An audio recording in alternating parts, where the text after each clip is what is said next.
Everybody, we're shooting live right now from Supremacy. We got myself, Samson, my friend over here, Deshaun, and we got a special guest today. So we got Derek over here, the owner of Supremacy. Hey Derek, appreciate your time. Yeah, Thank you for giving us a brief moment just so we can talk to you and learn some things about the business and see what we can take from this, and hopefully we get inspired ourselves in order to start our own business. For sure. Cool. Right. So first question I got for you, Derek. How did you come about this idea for reselling shoes? It was weird. Like, I never thought this would be what it is today. It was just, the situation just came about because I lost my job, and basically I was doing it for so long, and when I lost it, I was just like, man, what am I going to do? Like, what's next? So then I just didn't even look for employment, honestly, for like a couple months, and then a couple months went by, and I'm just like, man, I got to do something. So I just looked at my closet, and I'm just like, I'm not even doing anything with these stuff. I mean, I wear them daily, but there's half that I stocked, and I didn't do anything. So I was like, just to get some income, I was like, let me just start selling my shoes. And I mean, typically back then there wasn't Instagram or Twitter or any of that stuff. So I just went straight to Craigslist and was just like, typed it up. I used to type it up, and I would make, basically I typed it like every single day. I would type different lists of what sold and what hasn't. I was just like, man, this is getting tiring because I'm doing it over and over and over again. But I realized I was like, I'm getting more money than I paid for some of this stuff. Nice. And because I never sold before. Yeah. I was just like, because I just collected just strictly for collection purposes and the passion. And then once I realized I started getting more for my sneakers than I paid for them. And then I was like, I can't just keep on typing on Craigslist every day. So I made my own like blog site where I just listed my inventory, and all I'd have to do on Craigslist was post a link, and I'm just like, hey, you guys want something? Here's a link. They click on it, everything would be for sale with the condition and what the prices were and stuff like that.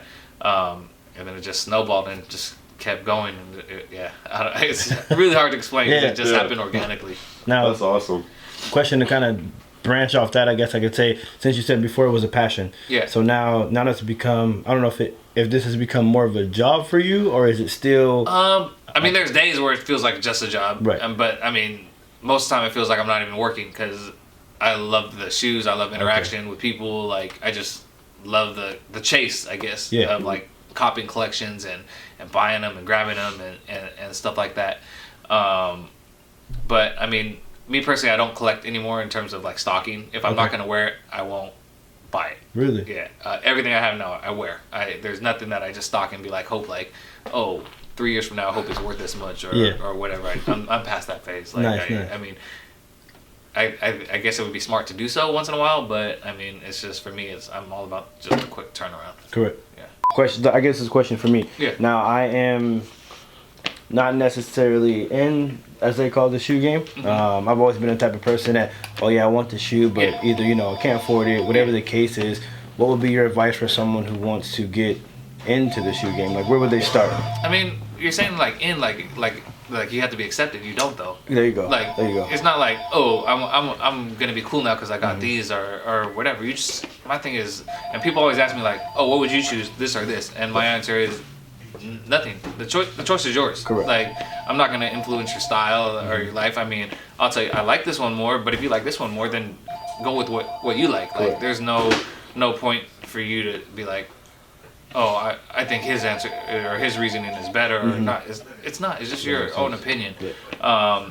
So I mean, if you're not heavily deep in the game, I mean, I don't think you should buy like from us. You know what I mean? Like, it's just like, if you just like shoes to like shoes, like there's no reason to pay over retail. Correct. Or like pay $500 or $1,000 or whatever. If you can't get it on release date or walk into Foot Locker and Champs and get it at retail, then just go to the next pair that you like. Right. You know what I mean? But everyone is different. I mean, it's, a lot of people in this game are OCD and they have to have certain things, and like, it has to be tied. The shoelace has to be tied a certain way, and like, it's crazy, but it is what it is. Yeah. So something that came across our mind when we're thinking about some questions to ask you and stuff, and anybody that, on a regular basis, if you start a business, you starting to sell shirts or whatever it is, you always got like the homies or family that always want the hookup. Yeah. Like, hey man, it's like, can you hook me up with a free pair of J's? I'm pretty sure you probably heard that from tons of friends. Or hey, can you hook me up with a job and everything? how are you able to like separate that and turn people down and not be a dick about it? I mean, it's really hard. But and I mean, I would say every relationship is different. Because I mean, just say you have a friend that's like, just say he's like a professional athlete. Just say you have a friend that's a professional athlete or something. You're gonna give them free stuff because they have a huge following, like, and they can promote your business and stuff like that. And it's just business. But I mean, if it's just the homie, like, you have to explain to him like, this is my way of living. Like, this is my way of putting food on the table for myself or for my family or for my kids. I would say at worst case, like, you give it to them at cost. Like, that's the worst case. Like, you just be like, I'll give it to you for what I paid for it. Like, or like what it cost me. Like, if it's a shirt, like $10 or $12 or whatever it costs. And and that could be your son. And I mean, if they don't support you even at that, then they're really not supporting you at all. Correct. Like, you know what I mean? So it's true. Like, they might not even be your real homie. But a lot of people are hard-headed and they think like, oh, you guys made a brand and now you're cracking and it's bomb. Like, they should give you free stuff. But it's like, if they truly support what you do and who you are, like, because you should probably support them in whatever they do. Like, I mean, if just say their kids have a birthday present or birthday party, you give them nice presents or whatever, you're supporting them in a different way. Correct. But I mean, it all comes full circle. But I mean, you'll see who really is there for you. You know what I mean? I was YouTubing. That's what I do all the time for some reason. It's like it might as well be a job for me to watch videos because I'm always doing it. But when I search supremacy, I hear about the beater box. Like, how did that's like, from all the videos, it's like gold. It's like, let me show you. For me, like, I don't even know how I guess I kind of like saw like Diamond Supply Co. like, and they did their mystery box, which is like, $100 you get like 8 shirts, a sweater, and whatever. Like, I mean, if you bought it at retail, you're paying like $200-300. But they're just getting rid of old inventory that they didn't move at probably their cost or even under cost or whatever, just to give back to the people that support them. For us, it comes down to like, what differentiates me from other stores is like, I take everything. Like, if your shoe is whooped, like, I'll still try to make you an offer. Like, I mean, it's up to you if you're willing to accept it or not. Where most stores, they wouldn't even take it because who's gonna buy it? You know what I mean? It's hard to market. Like, if I just post a beat on Instagram, like, oh, this is all beat up, separated, like, people are just gonna hate and be like, why are you selling that crap? Like, blah blah blah. So I just took it in, and it's a way for us to get rid of inventory like quickly. Even at cost, like, most of the time I don't even make money off of it. But it's for people. It actually provides, should I say, jobs for people that aren't even involved in Soul, because they buy it and they restore it and they clean it and then they resell it themselves. But it's just shoes that I don't have time, or my team doesn't have time to restore or clean and stuff like that. But yeah, it's just weird. I used to have to put pictures of each box and be like, this is what's in the box, and I had to put it by size and like how many pairs in each box for it to sell, and sometimes they would take like days or weeks to sell. And now I don't even put how many pairs are in there. It could be any size, and it sells out in 5 minutes. It's like, it's insane. But it's just organically happening, like, because people see the YouTube videos and they see it and they're just like, man, this guy paid $500 for this and he resold it for like $700 or $800. And he just put in the time. So it's crazy, but I mean, I enjoy it. That's good, man. You're completing the circle. You know?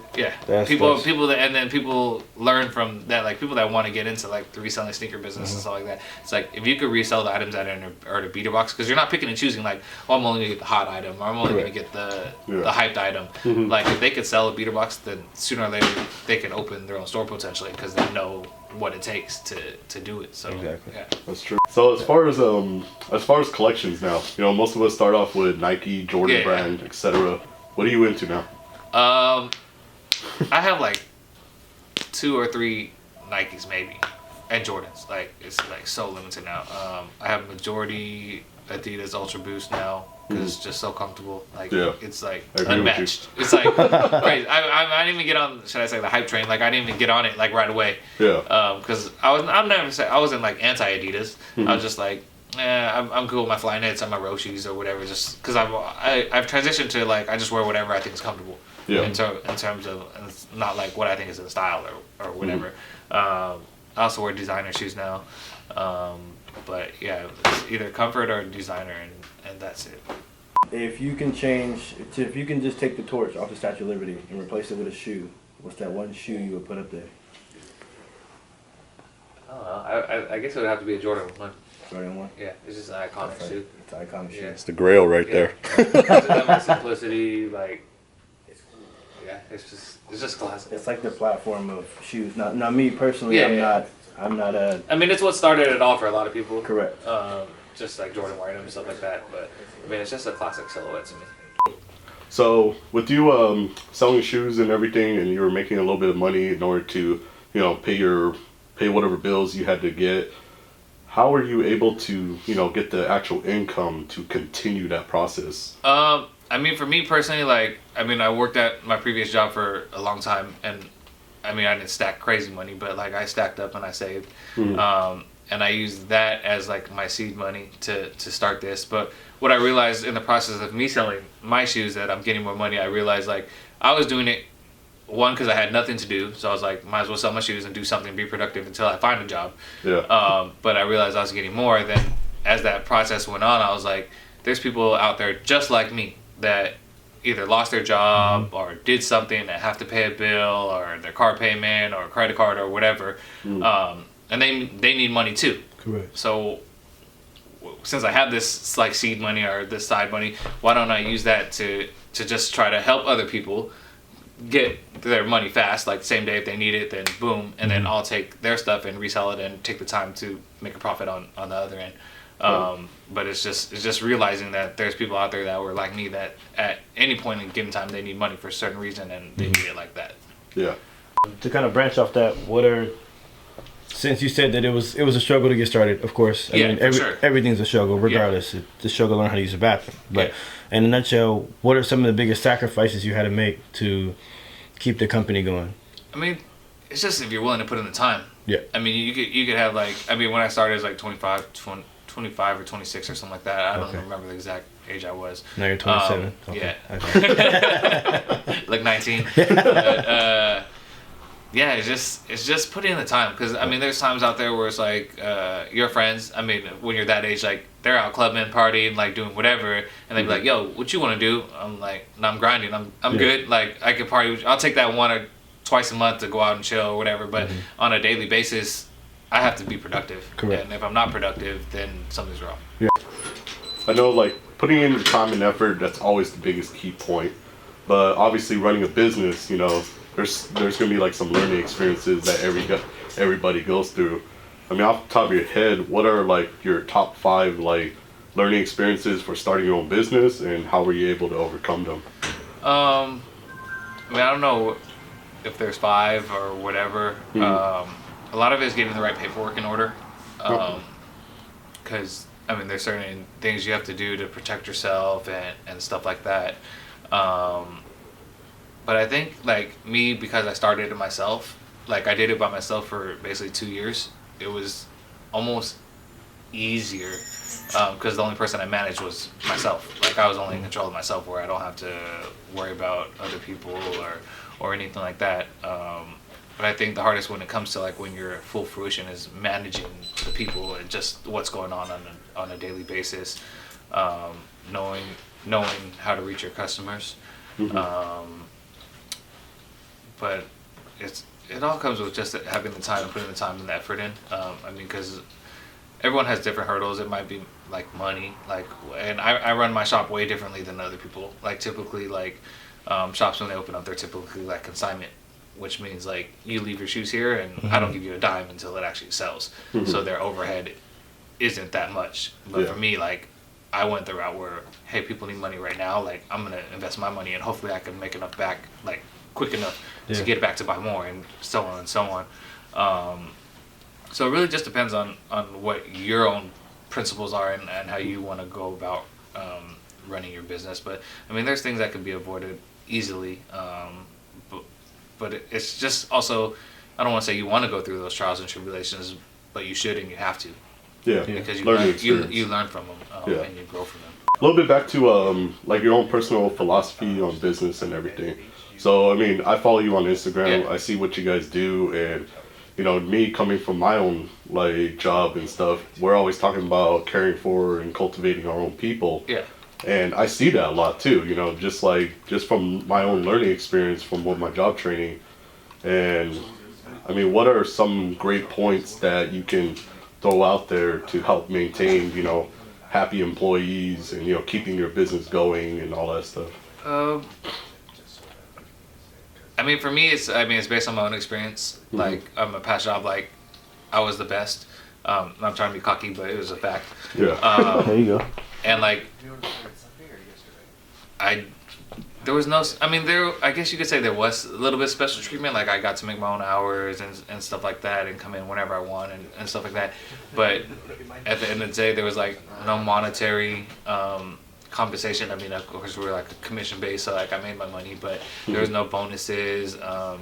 And like, what struck me the most is kind of like when I left, like, it was just like a couple of people said, all right, like, thank you and goodbye or whatever. But after that day that I left, I probably stayed in contact with one person or like two people. Like, it's just like I dealt with hundreds of people, and it was just like, oh, you're just employee number 1, 2, 3, 4, 5. And like, once I left, okay, next man up. Like, I mean, they can't technically replace me as my production, but they can replace my body.